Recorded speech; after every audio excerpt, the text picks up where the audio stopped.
মানাস কিচেনে সবাইকে স্বাগতম জানাচ্ছি। আজকে তৈরি করে দেখাবো মাসকলাইয়ের ডাল। রোজার মাসে ইফতারিতে ভাজা পোড়া প্রতিদিন খেতে ইচ্ছে করে না। যাদের খেতে ইচ্ছে করে না তারা আমার মতো এভাবে ডাল রান্না করে রুটি অথবা পরোটার সাথে খেতে পারেন।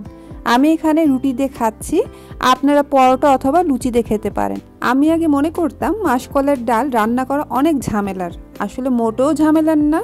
চটজলদি রান্না করা যায়, চটজলদি খাওয়াও যায়। চলুন তাহলে আজকের রেসিপি মাসকলাইয়ের ডাল রান্নাটা দেখে আসি। মাসকলাইয়ের ডাল রান্নার জন্য লাগবে তেল। আমি এখানে 3 টেবিল চামচ পরিমাণ তেল দিলাম, আর হলো আধা কাপের মতো পেঁয়াজ কুচি দিলাম।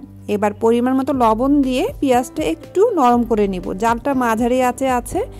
এবার 1 চা চামচ করে আদা আর রসুনের পেস্ট দিলাম, দিয়ে কিছুক্ষণ কষিয়ে নিব মশলাটা, এর কাঁচা গন্ধটা যেন চলে যায়।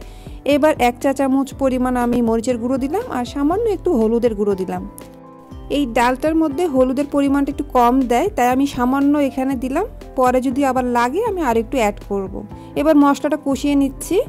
কষানোর পর এই জায়গাটা আমি আবারও সামান্য পরিমাণ হলুদের গুঁড়ো অ্যাড করলাম।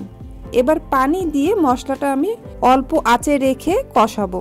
ডাল নিয়েছি 1 কাপের মতো, আর এদিকে আমি ডালটা 15 মিনিট আগে ভিজে রেখেছিলাম। আগে ভালোভাবে ধুয়ে নিয়েছি, তারপরে 15 মিনিট ভিজে রেখেছিলাম। ডালটা দেখুন নরম হয়ে গিয়েছে। এবার এই ধুয়ে রাখা ডাল এই মশলাটার মধ্যে আমি দিয়ে দিব।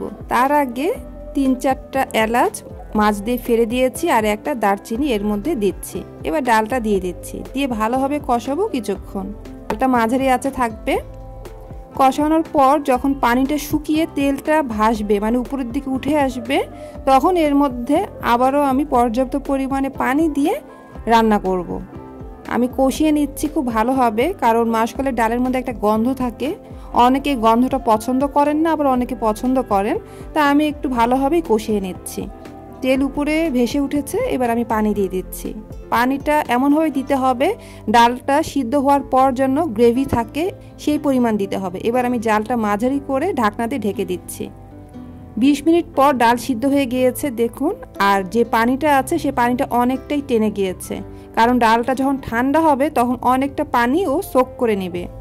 এবার 4-5টা কাঁচামরিচ আমি মাছ বরাবর ফেলে দিয়েছি, আর আরেকটু নেড়ে চেড়ে নিচ্ছি। এবার এই ডালের মধ্যে আমি সামান্য পরিমাণ গরম পানি অ্যাড করছি, কারণ ডালটা নামানোর পর যখন ঠান্ডা হবে, আগেই বলেছি পানিটা অনেকখানিও টেনে নেবে, সেই জন্য আমি অ্যাডজাস্ট করে নিচ্ছি। লবণটা হালকা কম হয়েছে, আমি আরেকটু লবণ এখানে অ্যাডজাস্ট করলাম।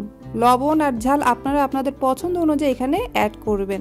ডালের মধ্যে বলক এসেছে, আমি চুলাটা অফ করে দিচ্ছি আর ডালটা নামিয়ে নিচ্ছি। তৈরি হয়ে গেল সুস্বাদু এবং খুবই মজাদার মাসকলাইয়ের ডাল। গ্রেভিটা আপনারা এখন একটু দেখছেন যে আছে, কিন্তু এটা অনেক গরম। যখন একটু ঠান্ডা হবে, যে কুসুম গরম থাকবে, তখন অনেকটা টেনে নেবে। আশা করছি আজকের রেসিপিটি আপনাদের ভালো লেগেছে। অবশ্যই আপনারা এটা বাসায় ট্রাই করবেন, দেখবেন কতখানি মজার হয় ডালটা খেতে। ইফতারিতে অবশ্যই ট্রাই করবেন। আজ এই পর্যন্ত, আরেকটি রেসিপির সাথে দেখা হবে। সবাই ভালো থাকবেন। আল্লাহ হাফেজ।